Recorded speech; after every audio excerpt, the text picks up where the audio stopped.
Of electric current yesterday. काल आपण हा चॅप्टर सुरू केला इफेक्ट्स ऑफ इलेक्ट्रिक करंट. तर इलेक्ट्रिक करंट म्हणजे काय ते मी तुम्हाला पहिल्या लेक्चरमध्ये खूप डिटेलमध्ये सांगितलं. What is mean by electric current, charge म्हणजे काय, चार्ज कसा क्रिएट होतो, पोटेन्शियल म्हणजे काय, पोटेन्शियल डिफरन्स म्हणजे काय, या सगळ्या गोष्टी मी कालच्या लेक्चरमध्ये तुम्हाला शिकवल्या होत्या की ज्या तुम्हाला आजच्या लेक्चरसाठी गरजेच्या होत्या. येते लक्षात. तर हे सगळं मी तुम्हाला कालला शिकवलेलं आहे. ते मी थोडक्यात आज जसं येईल तसं मी ते सांगेलच, परंतु कालचं लेक्चर थोडंसं तुम्ही रिवाइज केलं असेल असं गृहीत धरूयात आणि आपण पुढे जाऊयात पहा लक्षातच्या लेक्चरकडे. मला आज बेसिकली काय शिकवायचं तर मला शिकवायचं आज heating effect of electric current. बरोबर, इलेक्ट्रिक पॉवर म्हणजे काय ते मी तुम्हाला कालला शिकवलंय. तर आज मी त्याच्या पुढचा टॉपिक शिकवणार आहे, पण इलेक्ट्रिक पॉवर थोडक्यात सांगणार आहे आणि मी आज पुढे जाणार आहे. लक्षात द्या. तर इफेक्ट ऑफ इलेक्ट्रिक करंट असं आपल्या टॉपिकचं नाव आहे. तर आपल्याला मी तुम्हाला सांगितल्याप्रमाणे heating effect of electric current आपल्याला पाहायचं आहे. काय पाहिजे? Heating effect of electric current. सुरुवातीला माझं पहा लक्षात घ्या. करंट स्थिती काय सांगा, theory of this particular chapter. पहिला टॉपिक जो आहे तो माझा इलेक्ट्रिक पॉवर. इलेक्ट्रिक काय सांगा, पॉवर हा टॉपिक मी घेणार. त्यासाठी मी काय करतो पहा लक्षात घ्या. I am going to draw the diagram. Electric circuit मी एक फाइंड आउट करतो या ठिकाणी. लक्षात अशा पद्धतीने इट इज काय सांगा resistor R. R is the resistor. Here is काय सांगा battery. It is the key. या ठिकाणी की आहे. रेजिस्टर मधून किती करंट चाललाय ते मोजण्यासाठी या ठिकाणी एक अॅमीटर बसवतो मी. प्लस आणि minus. It is R is the resistor आणि रेजिस्टरच्या अक्रॉस किती पोटेन्शियल आहे हे मोजण्यासाठी या ठिकाणी मी व्होल्टमीटर बसवतो. लक्षात घ्या. व्होल्टमीटरला परत एकदा प्लस आणि काय सांगा मायनस. राइट. ठीक आहे. तर current is flowing in this direction. Current always flow from higher potential point to the lower. म्हणजे पॉझिटिव्ह कडून निगेटिव्ह कडे करंट वाहत असतो नेहमी. लक्षात घ्या. अशा पद्धतीने करंट काय होतो सांगा फ्लो होतो. आणि that current is measured in काय सांगा ॲमीटर ए. हा जो करंट याच्यातून चालला तो एमच्या आधारे तुम्हाला मोजता येईल. आणि पोटेन्शियल डिफरन्स कसं मोजता येईल, इथं रेजिस्टरच्या अक्रॉस किती पोटेन्शियल डिफरन्स आहे. बरोबर. ठीक आहे. म्हणजे याला आपण बॅटरीचा एम म्हणतो किंवा व्ही म्हणतो आपण या ठिकाणी. तर ते आपल्याला त्या ठिकाणी मोजता येईल. कळतं सर्वांना. तर अशा पद्धतीने मी काय केलं मला हे इलेक्ट्रिक सर्किट तुमच्या समोर काढलेले आहे. आता मी तुम्हाला एक पोटेन्शियल डिफरन्सची व्याख्या सांगणार आहे. पहा लक्षात. या टोकाला मी ए म्हणतो आणि या टोकाला काय म्हणतो सांगा बी म्हणतो. पहा लक्षात घ्या. ठीक आहे. दिस इज कसं ए आणि बी. रेजिस्टर ए आणि बी दोन नावाच्या टोकांमध्ये जोडलेले आहे. आता पहा the current I is flowing through the काय सांगा सर्किट. सर्किट मध्ये किती करंट वाहतोय, आय हा करंट एवढा. आय इतका करंट काय करतो सांगा सर्किट मधून फ्लो व्हायला सुरुवात झाली. मग आय एवढा करंट जेव्हा या सर्किट मधून फ्लो होईल अशा पद्धतीने इकडे येईल. कळतं सर्वांना.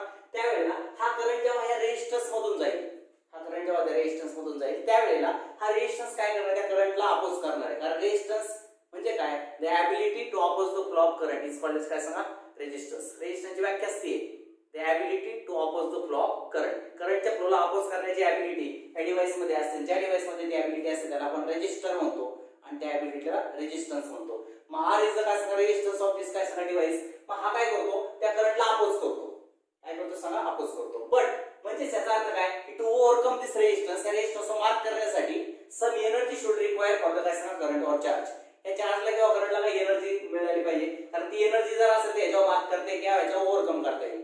याच्यावर मात करून पुढे जायचं की नाही. मग some energy should require to overcome the काय सांगा रेजिस्टन्स. मग ती एनर्जी कोण प्रोव्हाइड करतं, ही बॅटरी किंवा सेल प्रोव्हाइड करतो. बरोबर. ठीक आहे. मग आता याच्यावर ओव्हरकम होण्यासाठी किती वर्क डन करावं लागतं, किती एनर्जी करावी लागते ते त्या ठिकाणी काढणार आहे. मी तुम्हाला work done is equal to पहा लक्षात घ्या. Work we know that. मी तुम्हाला इथून कन्सेप्ट सुरू होतो. We know that. पहा लक्षात. Potential difference is equal to काय सांगा वर्क डन पर युनिट काय सांगा चार्ज इज इक्वल टू काय सांगा पोटेन्शियल डिफरन्स. बरोबर आहे. Work done per unit charge. हे थोडक्यात काय आलं सांगा V is equal to W upon Q असा आपल्याला फॉर्म्युला माहिती आहे. W इज इक्वल टू काय सांगा V इंटू काय सांगा Q. तर ते सर्वांना W work done is equal to काय सांगा V इंटू Q. लक्षात सर्वांच्या. ठीक आहे. हा फॉर्म्युला आहे वर्क डन. किती वर्क डन केलं जातं ते. आता मला सांगा how much work is done to move the charge Q from काय सांगा one point through the resistor. Resistor मधून Q एवढा चार्ज मूव व्हायचा असेल तर किती वर्क डन करावं लागतं या प्रॉब्लेम वर्क डन करावं लागेल. हा नाव आता आपल्याला काय माहिती आहे सांगा this work done per unit time is called काय सांगा पॉवर. पॉवर म्हणजे काय असतं, पॉवरचा फॉर्म्युला काय आपल्याला सांगा वर्क डन पर युनिट काय सांगा टाइम. बरोबर काय. पॉवरचा फॉर्म्युला सर्वांना आठवत असेल.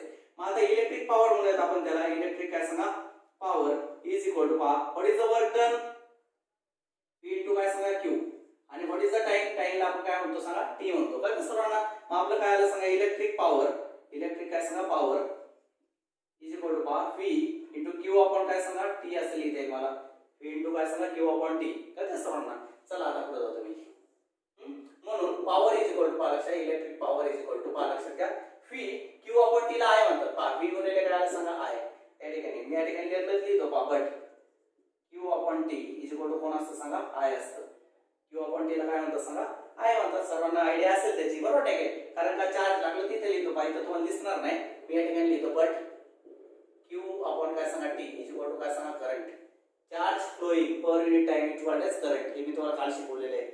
लक्षात ठीक आहे. Rate of flow of charge is equal to current बरोबर ठीक आहे. मग Q upon T ला काय म्हणतो आपण I असं म्हणतो राईट ठीक आहे. मग पॉवर या ठिकाणी आपल्याला त्या ठिकाणी काढता येते इलेक्ट्रिक पॉवर. लक्षात ठीक आहे. म्हणजे एखाद्या गॅजेटची पॉवर किती आहे ठीक आहे. आपण जे म्हणतो ना ट्यूबची समजा आपली ट्यूब 20 वॅटची ट्यूब आहे किंवा आपल्या घरामध्ये बल्ब असतो मला लक्षात 20 वॅटचा 10 वॅटचा असं आपण बऱ्याचदा म्हणतो की नाही. ही पॉवर म्हणजे काय असतं ते वॅट मध्ये मोजलं जातं. आता ही जी पॉवर आहे मला लक्षात नाव आता मी काय करणार आहे युनिट ऑफ पॉवर तुम्हाला शिकवणार आहे. मला युनिट ऑफ काय सांगा पॉवर सांगा. पॉवर कशी काढली तुम्ही वर्क डन पर युनिट टाइमने काढली की नाही. मग मला लक्षात वर्क डन आपण काय सांगा टाइम हे सूत्र आहे. वर्कचं युनिट काय असं सांगा जूल आणि टाइमचं युनिट काय सांगा सेकंद. मग जूल पर काय सांगा second is the unit of काय सांगा पॉवर. मग युनिट ऑफ पॉवर काय असणार सांगा unit of power should be काय सांगा जूल पर सेकंद. ठीक आहे. But in the order of scientist the unit of power is known as काय सांगा वॅट. लक्षात ठीक आहे. बट लक्षात in order of scientist order of काय सांगा scientist James Watt James Watt नावाचा जो सायंटिस्ट होता तर त्या सर्वांना द युनिट ऑफ पॉवर पॉवरचं जे युनिट आहे इज टेकन एज काय सांगा वॅट. काय घेतलं जातं सांगा वॅट. म्हणून आपल्याला असं लक्षात येईल की वॅट इज इक्वल टू लक्षात द्या वॅट इज इक्वल टू काय सांगा जूल अपॉन काय सांगा second. Joule upon second is called as watt. तर ते सर्वांना आहे की नाही त्याबद्दल तुम्हाला काय करता येईल सांगा वॅट सांगता येईल. व्हॉट इज मीन बाय काय सांगा वॅट. कळलं सर्वांना ठीक आहे. तर वॅट हे युनिट आहे पॉवरचं. पॉवर कसं मोजलं जातं सांगा वॅट मध्ये. मग ह्याचा मी तुम्हाला कन्सेप्ट सांगतो नीट लक्षात ठेवा काय ना ठीक आहे. पहा if 1 joule energy work done म्हणजेच energy is कंज्युम्ड in 1 second then the electric power of the device is said to be 1 watt. नीट लक्ष द्या नीट बारकाईने लक्ष द्या. मी डेफिनेशन काय सांगितली पाहिजे. 1 watt म्हणजे काय. if 1 joule energy is consumed in 1 second then the electric power of that device is said to be काय सांगा 1 watt. म्हणजे जर एखादा डिव्हाइस एका सेकंदाला 1 जूल एवढी एनर्जी कंझ्युम करत असेल एका सेकंदाला पहा work done per unit time is equal to काय सांगा पॉवर. म्हणजे 1 जूल वर्क एका सेकंदात जर कंझ्युम होत असेल 1 जूल एनर्जी एका सेकंदात जर कंझ्युम होत असेल तर ते इलेक्ट्रिक डिव्हाइसची पॉवर किती आहे सांगा 1 वॅट आहे असं मानलं जातं. याच्यावर मी डेफिनेशन मॉडेल पाहिजे कन्सेप्ट करून कळते सर्वांना. आता याचा अर्थ काय आपण म्हणतो की माझ्या घरात मी 10 वॅटचा सीएफएल लावला. सीएफएल बल्ब असतो ना आपल्या घरामध्ये तर 10 वॅटचा लावला. याचा अर्थ काय होतो 10 वॅटचा अर्थ काय की CFL bulb consumes 10 joule energy in 1 second. CFL bulb जो आपण चालू करतो त्यावेळेला तो एका सेकंदाला 10 जूल एवढी एनर्जी इलेक्ट्रिक एनर्जी कंझ्युम करतो खर्च करतो. म्हणून त्याची वॅट किती त्याची पॉवर किती आहे 10 वॅट आहे. तो 10 वॅटचा असतो कळते सर्वांना. आपण जर म्हटलं ही ट्यूब जी आहे पहा आता जे आपल्याकडे एलईडी ट्यूब झाले त्याच्या पॉवर किती 20 वॅट 20 वॅट. याचा अर्थ काय झाला की tube consumes 20 joule energy electrical energy in 1 second. Tube चालवण्यासाठी एका सेकंदाला 20 जूल एवढी एनर्जी खर्च होते. ही 20 जूल एवढी एनर्जी काय होते सांगा वापरली जाते ट्यूब साठी. म्हणून ट्यूबची पॉवर किती आहे सांगा 20 वॅट. आपल्या घरात इस्त्री असते माहिती तुम्हाला इस्त्री आयर्न म्हणतो आपण त्याला. तर आयर्नची पॉवर जी आहे ती 1000 वॅटच्या आसपास असते. 800 किंवा 1000 असे वॅट असतं. याचा अर्थ काय झाला की आयर्न युजेस किंवा आयर्न कंझ्युम्स 1000 जूल इन 1 सेकंड. एका सेकंदात 1000 जूल एवढी एनर्जी कंझ्युम करतं. म्हणजे इस्त्रीला किती एनर्जी लागते कळतं का तुम्हाला. खूप एनर्जी खाते इस्त्री. येते लक्षात ठीक आहे. म्हणून इस्त्रीचं पॉवर किती आहे सांगा 800 वॅट किंवा 1000 वॅट असं आपण म्हणतो. कळतं मला कसं आपण फॅन लावतो आपल्या घरामध्ये त्याची पॉवर नियर अबाउट 75 किंवा 100 वॅटच्या आसपास असते. मग याचा अर्थ काय आला की फॅन एका सेकंदाला 75 जूल एवढी एनर्जी इलेक्ट्रिक एनर्जी कंझ्युम करतो. त्यामुळे लाईट बिल प्रत्येकाचं वेगवेगळे येतं. समजतं तुम्हाला. पॉवर कशी काढायची गॅजेटची हे लक्षात घ्या. म्हणजे जेवढ्या कमी पॉवरचं इन्स्ट्रुमेंट तुम्ही वापराल ना तेवढं ते कमी एनर्जी कंझ्युम करणार आहे. कारण energy consume per unit time it is called as power. Energy consume per unit time is called as काय सांगा पॉवर. म्हणजे जेवढे कमी पॉवरचे इन्स्ट्रुमेंट वापराल तेवढी एनर्जी कमी कंझ्युम होणार आहे. तुम्ही तुमच्या घरामध्ये जर 10 वॅटचा बल्ब लावला एनर्जी कमी कंझ्युम होणार आहे. तुम्ही 20 वॅटचा बल्ब लावला एनर्जी जास्त कंझ्युम होणार आहे. 20 वॅटला डबल एनर्जी खर्च होणार आहे. कारण पॉवर म्हणजे काय असतं, वॅट म्हणजे काय, energy consume per unit time. आलं लक्षात? ठीक आहे. तर अशा पद्धतीने सांगायचा मुद्दा एवढा की how to find out the power. आपण जेव्हा शब्द वापरतो ना वॅट, आहे की नाही, तर फॅनला किती वॅट लागतं, ट्यूब किती वॅटची आहे, 20 वॅटची, बल्ब किती वॅटचा लावलाय घरामध्ये, तर 10 वॅटचा लावलाय, बरोबर ना? ठीक आहे. एखादा छोटासा बल्ब आपण लावला असेल तर तो किती 5 वॅटचा आणलाय, करतोय की नाही आपण अशा सगळ्या गोष्टी. तर हे सगळं वॅट म्हणजे काय, watt is nothing but it is the unit of काय सांगा, पॉवर. हे पॉवरचं युनिट लक्षात घ्या, वॅट. लक्षात? ठीक आहे. आता बुक मध्ये हे जे काय हेच वेगळ्या पद्धतीने सांगितलंय, फार लक्षात घ्या. हे जे आहे ना, ही कन्सेप्ट बुक मध्ये थोडीशी वेगळ्या पद्धतीने सांगितली, मी त्या पद्धतीने पण सांगतो. इन बुक कसं सांगितलं पहा लक्षात. Now we find see unit तर तेच येणार आहे, युनिट ऑफ काय सांगा, पॉवर. युनिट ऑफ काय सांगा, पॉवर. आपण आता काय करूया सांगा, पॉवरचं युनिट काढूया. पहा लक्षात द्या. मला सांगा पॉवर इज इक्वल टू काय आलंय सांगा, V आपण आहे. मी जे काढलंय ते ह्या फॉर्म्युल्याने काढलं. कोणतं? मला वाटतं ह्या फॉर्म्युल्याने काढलं किंवा ह्या फॉर्म्युल्याने काढलं. पहा लक्षात द्या. आता मला काय करायचं, पहा लक्षात द्या. पॉवर इक्वल टू काय सांगा, वर्क अपॉन टाइम. तो फॉर्म्युला मी घेतला, त्याच्या आधारे युनिट काढले की नाही. आता मी या फॉर्म्युल्याच्या आधारे युनिट काढणार. कोणत्या? ह्या एकच येणार, युनिटचा काय फरक नाही, युनिट हे एकच येणार. लक्षात ठेवा. पहा पॉवरचे युनिट, हा लक्षात द्या. मला सांगा पॉवरचे युनिट काय असतं, वॅट. 1 वॅट घेतो मी इक्वल टू व्होल्ट व्होल्टेज. आता पहा व्होल्ट म्हणजे काय, व्हॉट इज द व्होल्ट, नीट लक्ष द्या. व्होल्ट म्हणजे वर्क अपॉन चार्ज. वर्कचे युनिट काय असणार, जूल, आणि चार्जचे युनिट काय असणार, कोलम. लक्षात द्या. 1 जूल आपण काय सांगा, कोलम. 1 कोलम गुणिले, आता आय म्हणजे काय सांगा, करंट. करंटचे युनिट काय असतं, Q अपॉन T.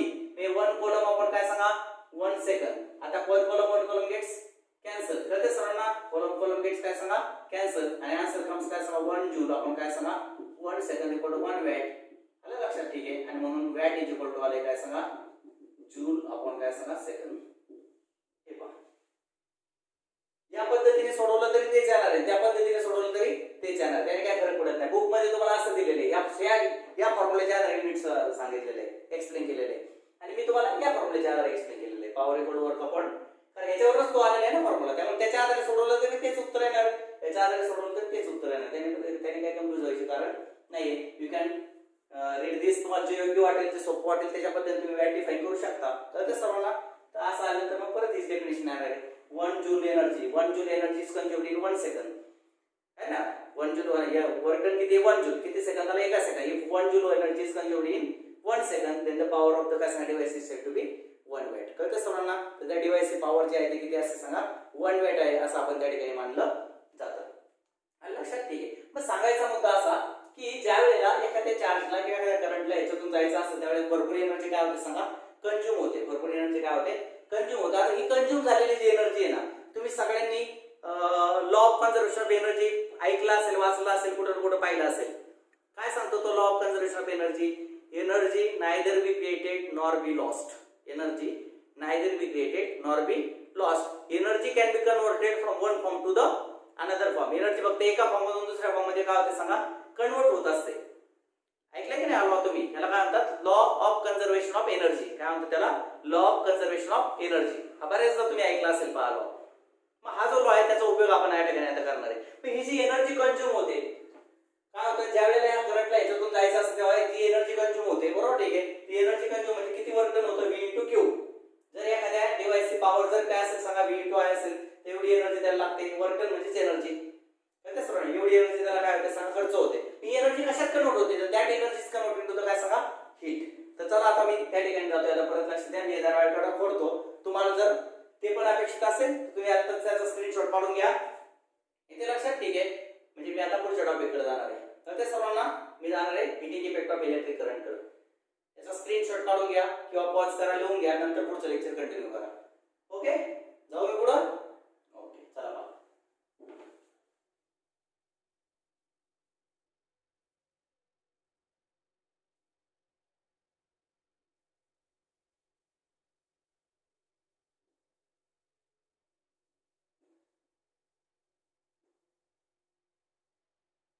आता टॉपिकचं नाव आहे माझं हिटिंग इफेक्ट ऑफ काय सांग इलेक्ट्रिक करंट सर्किट. तेच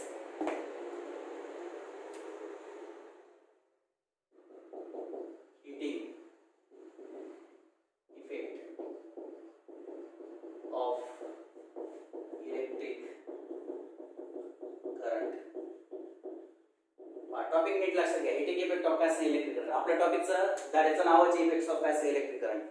तर how to current electric current is converted to the काय असं heat energy. Electric energy heat energy मध्ये कशी कन्वर्ट करतात ते मी त्या ठिकाणी तुम्हाला सांगतोय. पहा इथं सर्किट मध्ये रेजिस्टन्स जोडला तर रेजिस्टन्स जोडल्यानंतर to overcome this resistance how much work is done. पहा या ठिकाणी मी कंटिन्यू करतो आता लक्षात. Work done to overcome the resistance R is work is equal to काय सांगा पोटेन्शियल डिफरन्स गुणिले काय सांगा चार्ज. हे आपण शिकलो सगळे. शिकलो की नाही आपण आताच मागाशी शिकलोय बरोबर. ठीक आहे. पोटेन्शियल गुणिले काय सांगा चार्ज केले की काय मिळतं वर्क डन मिळतं. राईट. ठीक आहे. मग वर्क डन म्हणजे पहा लक्षात दॅट इज पहा लक्षात दिस वर्क इज कन्वर्टेड. हे जे वर्क असतं ते कशात कन्वर्ट केलं जातं सांगा इनटू हीट. इनटू काय सांगा हीट. हे जे वर्क आपण करतो ना म्हणजे ह्याच्यावरून ज्या वेळेला चार्ज जातो त्यावेळेला एनर्जी खर्च होते आणि ती एनर्जी कशात कन्वर्ट होते हीट एनर्जी मध्ये कन्वर्ट होते बरोबर. ठीक आहे. मग आता पहा लक्षात therefore heat is equal to या ठिकाणी लिहितो हीट इज इक्वल टू काय सांगा V इंटू Q. कारण मी तुम्हाला सांगितलं work is the form of काय सांगा एनर्जी. वर्कचं एनर्जी युनिट कसं असतं सांगा सेम असतं. पण जेवढं कार्य याच्यामधून जायला करायला लागतं तेवढी हीट त्या रेजिस्टर मध्ये क्रिएट होणार आहे. जेवढं एनर्जी खर्च होईल तेवढी एनर्जीचं काय कशात कन्वर्ट होणार आहे हीट मध्ये. जेवढी एनर्जी या रेजिस्टरवर मार्क करण्यासाठी लागणार आहे overcome the resistance that energy is converted into the काय सांगा हीट. मग हीट किती क्रिएट होणार आहे V इंटू Q. जेवढं कार्य करावं लागतं तेवढं वर्क डन कशात कन्वर्ट होतं सांगा हीट मध्ये कन्वर्ट होतं. म्हणून आपण लिहिलं हीट इज इक्वल टू काय सांगा V इंटू Q. चला पुढे जाऊया. मी लक्ष द्या. पहा हीट इज इक्वल टू पहा लक्ष द्या V या ठिकाणी एक काम करतो पहा but V is equal to काय सांगा IR. हा काय सांगा ओम्स लॉ माहिती सर्वांना. V इज इक्वल टू काय सांगा IR मी कालच सांगितलं तुम्हाला. अँड पहा लक्ष द्या Q upon T is equal to कोण असतं करंट किंवा upon T charge flowing current time is called as काय सांगा करंट. याच्यावर आपल्याला Q इज इक्वल टू काय मिळणार सांगा IT मिळणार आहे बरोबर. ठीक आहे. Q इज इक्वल टू काय सांगा IT. हे सगळं एक नंबर मध्ये सबस्टिट्यूट करा. आलं लक्षात. ठीक आहे. मग सबस्टिट्यूट करतो पहा लक्षात सबस्टिट्यूट these values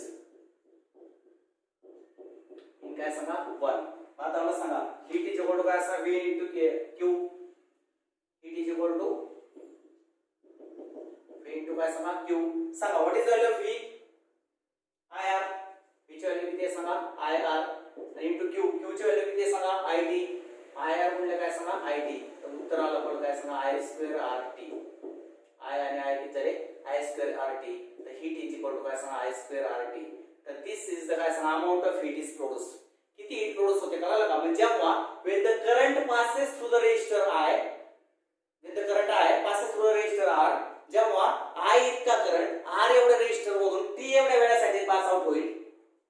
परत एकदा ऐका when the current I passes through the resistor R लक्षात आलं when the current I ampere passes through the resistance R ohm for the time काय सांगा T second then the heat produced in that काय सांगा resistor is given by the formula H equal to I square RT.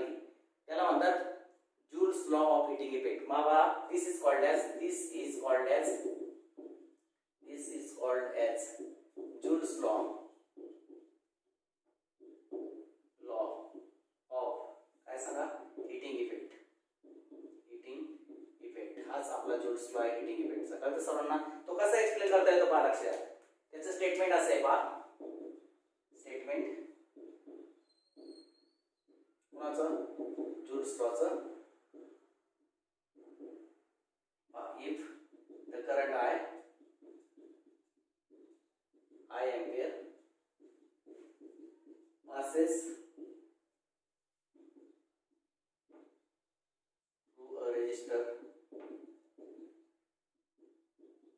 R ohm for a time T second then the heat produced in the conductor as a resistor is एक आंकड़ा directly proportional to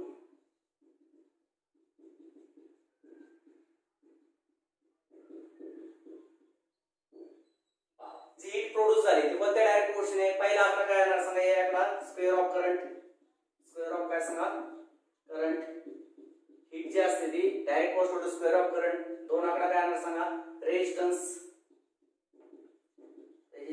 of resistor किंवा current conductor. आणि तिसरा काय सांगा, T.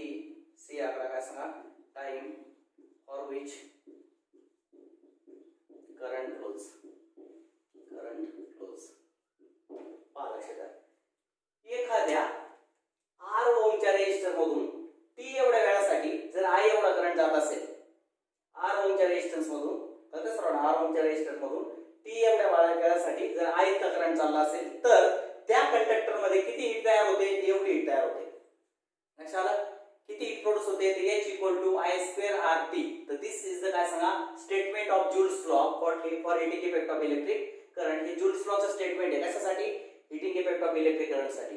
हा मी statement या ठिकाणी लिहिले पहा तुम्ही, लक्षात नीट लक्षात घ्या. If the current I passes through a resistance R ohm, किती ओमच्या रेजिस्टर मधून चाललाय, R ओमच्या रेजिस्टर मधून, किती वेळासाठी, फॉर अ टाइम काय सांगा, T सेकंड, T सेकंदासाठी.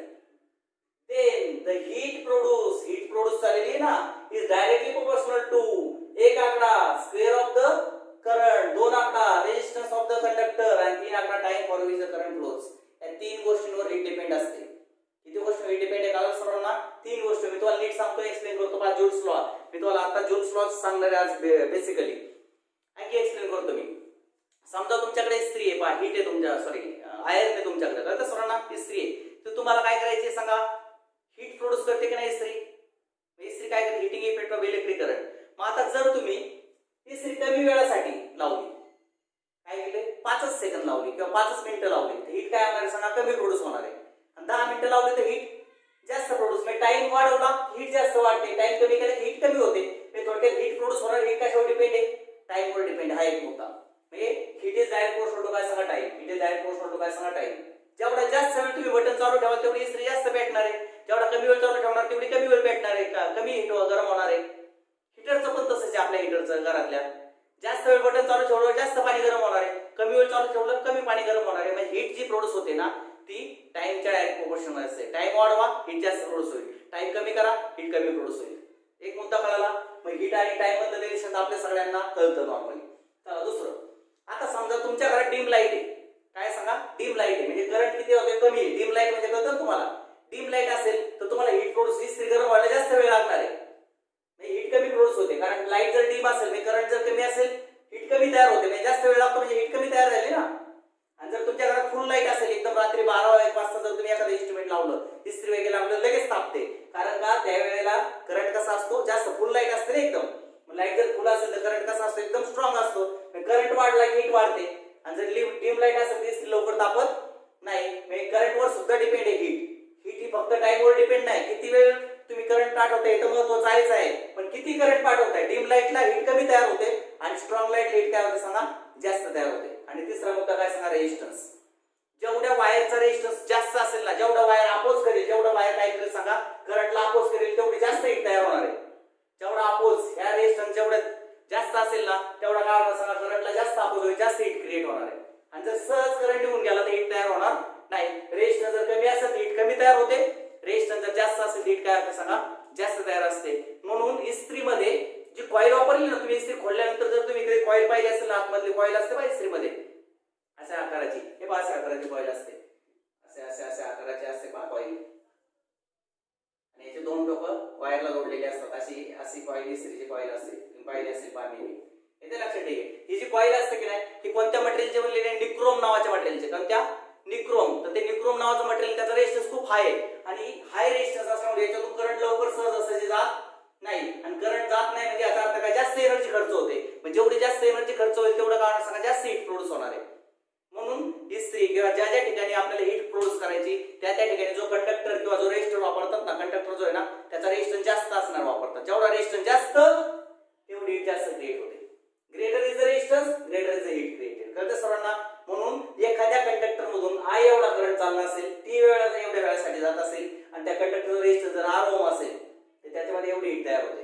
म्हणून हीट प्रोड्यूस करण्यासाठी तीन गोष्टी महत्त्वाच्या आहेत, करंट, रेजिस्टन्स आणि काय सांगा, टाइम. आणि सगळ्यात महत्त्वाचं रेजिस्टन्स. कारण आपण करंट जे आहे ते आपल्या हातात नसतं. MSCB आपल्याला जो करंट पुरवेल तो आपल्याला वापरावा लागतो. टाइम आपल्या हातात आहे नाही असं नाही, पण कमी वेळात जर तुम्हाला जास्त हीट प्रोड्यूस करायचं असेल तर रेजिस्टन्स वाढवणे आपल्या हातात आहे. म्हणून आपल्याकडे ज्या मार्केटमध्ये इस्त्री मिळतात ना त्या 800 वॅटच्या 1000 वॅटच्या म्हणजे रेजिस्टन्स वाढवले असं कॉईलचा, म्हणजे जेवढा कॉईलचा रेजिस्टन्स जास्त तेवढं त्याच्यापासून जास्त हीट क्रिएट तयार होऊ शकते. येते लक्षात सर्वांच्या. मोठ्या मोठ्या जे इस्त्रीचे दुकानदार असतात त्यांच्याकडे त्यांच्या ज्या काही इस्त्री असतात त्याच्यामध्ये रेजिस्टन्स खूप मोठा असतो, त्यामुळे जास्त हीट प्रोड्यूस होते, लवकर इस्त्री होते त्यांची, पटापट उरकतात कपडे. आपली घरगुती इस्त्री 800 वॅटची असते, तसे त्या दुकानदाराची इस्त्री 1200 वॅट 1400 वॅट 1500 वॅट पर्यंत जाऊ शकतात. हे लक्षात घ्या. मग सांगायचा मुद्दा असा की रेजिस्टन्स एक सगळ्यात महत्त्वाचं एकच लक्षात ठेवा की जर when the current I passes through the conductor having resistance, resistance असणाऱ्या कंडक्टर मधून जर करंट गेला तर हीट तयार होऊ शकते, पण जर कंडक्टर रेजिस्टन्स कमी असेल तर मात्र हीट तयार होणार नाही. तर हीट कधी तयार होणार आहे, जेव्हा रेजिस्टन्स या करंटला अपोज करेल तेव्हाच हीट तयार होते. मग हीट तयार होण्यासाठी सगळ्यात महत्त्वाचा घटक कोणता आहे, तर कंडक्टर बस ठेवा काय सांगा, रेजिस्टन्स. ज्या कंडक्टर मधून हीट करंट चाललाय त्या कंडक्टर मध्ये काय पाहिजे, जास्त रेजिस्टन्स पाहिजे. मग इफ द काय सांगा conductor has high resistance, high heat is created through that काय सांगा इन दॅट कंडक्टर. आलं लक्षात. म्हणून हीटिंग इफेक्ट जर तुम्हाला मिळवायचा असेल, इलेक्ट्रिक करंट पासून जर तुम्हाला हीटिंग इफेक्ट मिळवायचा असेल, हीट तयार करायची असेल तर तो इलेक्ट्रिक करंट जास्त हाय रेजिस्टन्स असणाऱ्या कंडक्टर मधून पाठवला पाहिजे. If the conductor has high resistance, high heat is more heat is created. Heat create करण्यासाठी सगळ्यात महत्त्वाची कंडिशन कळाली, the conductor must have high resistance. कळते सर्वांना. If the conductor has high resistance and if from such conductor the current passes then the heat is created in that conductor, तो conductor heat होतो. आलं लक्षात. सगळ्यात शेवटी या सगळ्याचा एक वाक्य साधं सोपं सांगतो. If the current I is passed through the conductor having resistance R, I एवढा करंट जर R एवढा रेजिस्टन्स या कंडक्टर मधून T एवढ्या वेळेसाठी चालवला then the heat created is काय सांगा I square R T. म्हणून for heating effect of electric current the conductor must have high resistance. आपल्याला जर एखाद्या कंडक्टर मध्ये हीट तयार करायची असेल तर त्या कंडक्टरचा रेजिस्टन्स कसा पाहिजे सांगा, खूप हाय पाहिजे. हे लक्षात घ्या. आता उद्या मी आज जूल्स लॉ सांगितलं तुम्हाला सगळा. जूल्स लॉ कसा आला कळाला का, याचे कोड होते कसं आलं ते पण सांगितलं सगळं तुम्हाला. हा जूल्स लॉ आहे, येते लक्षात. ठीक आहे. तर जूल्स लॉ मी तुम्हाला आज एक्सप्लेन केला. तुमचा काय त्यात अडचण नसावी मी तुम्हाला तर सर्वांना. ठीक आहे. अशा पद्धतीने तुम्ही डिफाइन करू शकता जूल्स लॉ. या पद्धतीने पण करता येईल तुम्हाला पाहिजे तर. हो पण असं पण सांगतो बा लक्षात द्या. ऑल्सो ऑर हे पाहिजे ऑर म्हणतो मी. ऑर इथे लक्षात. ठीक आहे. पॉवर इज इक्वल टू कोण असतं सांगा, पॉवर इज इक्वल टू काय सांगा V इंटू I. हा नाउ वर्क इलेक्ट्रिक पॉवर म्हणजे कोण असतं सांगा, पॉवर इक्वल टू काय work upon work done per unit time is equal to काय सांगा पॉवर. म्हणजे साधा अर्थ पॉवर इज इक्वल टू काय सांगा एन. वर्क म्हणजे काय एनर्जी. एनर्जी आपण काय सांगा टाइम. कळतं सर्वांना. मग energy is equal to power गुणिले पॉवर इनटू काय सांगा टाइम. लक्षात. What is the formula for power. आता मग कशी आपण जरा वेळापूर्वी पॉवरचा फॉर्म्युला काढला गुणिले काय सांगा टाइम. आता पहा पट V इज इक्वल टू काय सांगा IR आणि V च्या ऐवजी IR टाका. IR इनटू काय सांगा I इनटू काय सांगा T. उत्तराला काय सांगा I स्क्वेअर RT. तर एनर्जी इज इक्वल टू काय सांगा एवढी एनर्जी खर्च होते. This energy is converted into heat. This energy is converted into heat. म्हणून heat is equal to I square काय सांगा RT. हे पहा कुछ नाही गेलं तर तिथेच येणार आहे. आपण तसं सोडवलं तर तिथेच येणार आहे. या पद्धतीने सोडवलं तर तिथेच येणार तुम्ही. काय ते सर्वांना फक्त आपल्याला पॉवरचं सूत्र माहिती पाहिजे, वर्कचं सूत्र माहिती पाहिजे, पोटेन्शियलचं कसं गेलं तर त्याच जागी येणार तुम्ही. त्याने काय फरक पडत नाही. असं सोडवलं तरी तेच येणार आहे, तसं सोडवलं तर तेच येणार आहे. हे लक्षात घ्या. तर ते सर्वांना. ठीक आहे. तर मग सगळ्यांनी शेवटचं वाक्य आहे का, if the conductor has high resistance, जर हाय रेजिस्टन्स असणारा कंडक्टर असेल आणि if the current I flows through it for the time T then the high heat is created. म्हणून हीट क्रिएट होण्यासाठी कंडक्टर हा हाय रेजिस्टन्स असणं फार गरजेचं आहे. कंडक्टर जर गुड कंडक्टर असेल तर एखादा मेटल गुड कंडक्टर असेल तर त्यातून इलेक्ट्रिसिटी गेल्यानंतर हीट तयार होत नाही किंवा कमी तयार होते. पण कंडक्टरचा रेजिस्टन्स जर जास्त असेल तर जास्त हीट तयार होते. लक्षात ठेवा. हीट जर क्रिएट करायची असेल तुम्हाला तर कंडक्टरचा रेजिस्टन्स कसा पाहिजे, जास्त पाहिजे. तर उद्या आपण ह्या जूल्स लॉ चे ऍप्लिकेशन पाहणार आहे. जूल्स लॉ इस्त्री मध्ये कसा वापरला, टंगस्टनच्या बल्ब मध्ये कसा वापरतात, गीझर मध्ये कसा वापरतात, फ्यूज मध्ये जूल्स लॉ चा कसा उपयोग केलेला आहे. तर tomorrow we are going to see applications of काय सांगा जूल्स लॉ किंवा applications of heating effect of electric current. Electric करंटचा हीटिंग मध्ये कन्वर्ट करताना कुठं कुठं वापरलेला असतो कुठं कुठं तयार केलेले असते इलेक्ट्रिक करंटचे आधारे, तर ते आपण उद्याच्या लेक्चरमध्ये पाहणार आहोत. Tomorrow will see applications of काय सांगा जोड्स लॉ. ओके, हे सगळं लिहून घ्या तुमच्या वहीत, प्रॉपरली नोट करा त्याला आणि बाकीचं आपण उद्या पाहू. ओके.